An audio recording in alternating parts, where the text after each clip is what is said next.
I'd like to welcome Ms. Mary Batayne, Ms. Mary Mazzal Batayne, President of Landmark Hotel, to tell us a bit more about the corporate responsibility and the sustainability focus of Landmark Hotel. Right. So I think the question is, why is Landmark committed to CSR or CR or CER? I think it's all one umbrella. Where did the principle come from? I think, look, for us, it's very simple. It's not a matter of giving back to the community, because we are the community. And it's in our best interest as the community to worry about the environment, about fairness, about human rights, about transparency, about ethical practices. So it's not as if, we're a corporation behind a veil, giving these arm's length giveaways or whatever. It's much more hands-on because it's our future. It's the future of our children. How is that important for the business? I mean, it's all, let's say, for example, we have 300 employees, okay? We want the best from them, and the way we can get the best from them is to give them the best, right? Okay. And even broader than that, these 300 individuals represent the society that we're in, and they represent the problems that this society is facing. So through them, through engaging with them on many levels, we can work through some very serious problems, like the role of women in business, for example, which is something that we've been working on recently in commemoration of International Women's Day. That's just one example. Another example is our supply chain. So that's something that we've been working on as well, to institute an ethical supply chain. And as Landmark, we have over 1,000, 2,000 suppliers of various sizes. So if we start explaining to them these very basic principles of, being fair, being transparent, being, not accepting underage employment and whatnot, it creates an incredible ripple effect throughout the whole society. I mean, let's say we have one woman employee and we teach her about saving water, right? For our own business, like we are trying to save water for our own business, for our cost and for the environment. And we teach her that and she implements it in her house. That's one household who will now start saving water. And in Jordan, that's our, the most scarce resource there is. And the same thing applies to our supplier.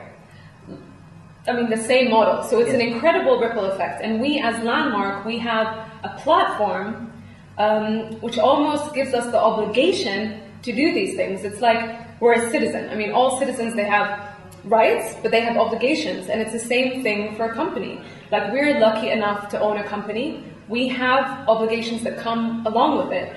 And it's not a burden. It's more like an opportunity to use this platform. Okay. For many different levels, whether it's environmental, social, women, I mean, everything. The platform is open. Okay, and in going through this journey of implementing your responsibility practices, what are the challenges or maybe some of the obstacles that you faced as a hotel or as a citizen of this community? I think some of the main obstacles occurred because of the country's infrastructure generally.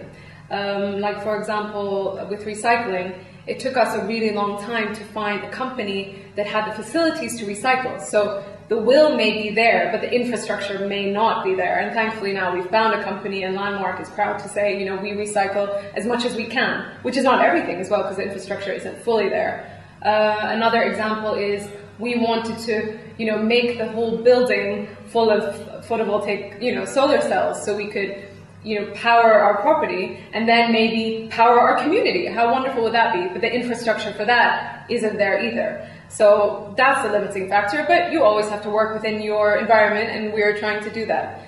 Another obstacle, I think, is lack of knowledge.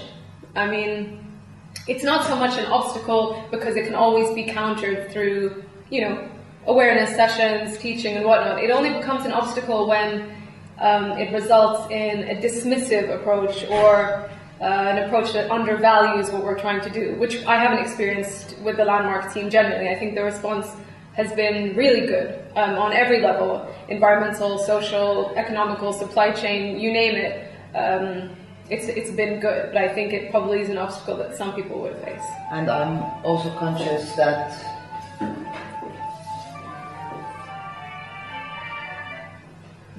Landmark not only looks at these challenges and obstacles, but actually actively lobbies towards overcoming them. So you're not a pacifist; you're actually proactive in overcoming all these obstacles. No, we see ourselves as an active participant for a change, and not only in terms of what our business objectives necessarily are, but because we have this platform and because people will listen to a locally run company, which we are, with high standards which we achieve, we can use it as a platform to even lobby for human rights and for justice and for women's issues that don't necessarily fit within hospitality.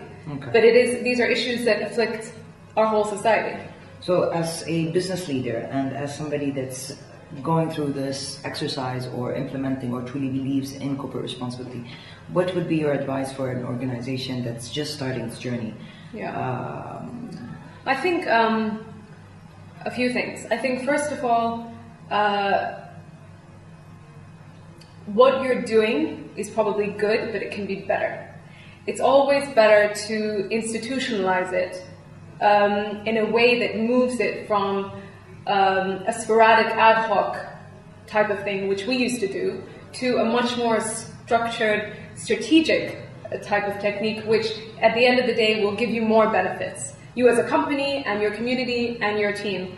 So I think to move it from something ad hoc to something structured, and I think at least for us, we couldn't have done it by ourselves. I think that you need someone who specializes in it to help you do that, to help you come up with your policies, to help you, the first step really is to figure out where you are. You know what I mean? Where are you in terms of fairness, discrimination, child labor, environment? Figure out where you are and then set your goals. And I think you need some outside help, either on a consultancy basis or something to help you get there. But of course, then you make it your own. Like, you have to know what you want, but it's always good to have the guidance, which we did. So that would be, I think, the first piece of advice. The second piece of advice would be to filter it down throughout your team. I mean, there's no point in keeping it in the ivory tower of the business. At Landmark, we're aiming to have our team, the Landmark team, be the ambassadors for our program, not Mary Nazal sitting in our office doing it. I mean, that's not how we want to do it at all. So really to have your team be the ambassadors. Yeah. Okay. I know you've invested a lot in putting together a code of ethics and investing a lot in your supply chain and focusing on having strategic corporate responsibility versus ad hoc. Where do you see yourself in the next year, 3 years, 5 years with respect to sustainability issues and corporate responsibility issues in the local communities? Right. I think there are many different levels. In terms of the environment, we are trying to be the leading hotel, at least in Jordan, to start. And like I said, we're doing recycling. We've recently built a mud hut. We're celebrating Earth Hour. I mean, all these steps combined, I think, will help us to that end. Secondly, in terms of our community engagement, what we hope to do is identify 2 local NGOs that really have a need for us, so we can assist them and they can assist us. It's not a one-way street. And we now have a strategic social committee whose job is basically to identify those organizations that we want to engage with. And so that's very exciting, because what we've done before is like I said, very sporadic, and now we're seeking to have a long-term relationship. And that could be having people from Poverty Pockets come and intern with us, get some on-the-job experience, and then possibly take hospitality as a career, because the beauty with the hospitality industry is that you don't have to have, a million higher education degrees. You can come in having nothing, from nothing, and have the willpower and drive and become the general manager. I mean, at least that is our policy in Landmark. So we may engage with an organization that gives us those people and those women. I mean, we're trying to increase the number of women.